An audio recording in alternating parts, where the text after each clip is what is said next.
Sementara itu, rencana pengenaan pajak terhadap bahan pokok tidak hanya merugikan petani, pedagang sembako pun turut terdampak karena dikhawatirkan jumlah pembeli semakin menurun di tengah rendahnya daya beli masyarakat.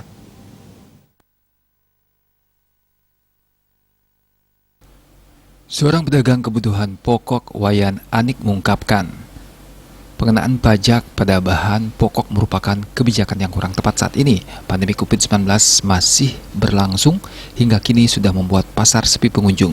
Belum lagi ada potensi sejumlah bahan pangan mengalami fluktuasi nantinya akibat musim dan permintaan ketika hari raya.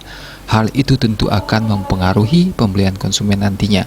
Menurutnya, pemerintah harus mempertimbangkan banyak hal sebelum menggulirkan kebijakan, apalagi kebijakan tersebut diberlakukan pada masa pandemi dan situasi perekonomian yang sedang sulit sekarang ini.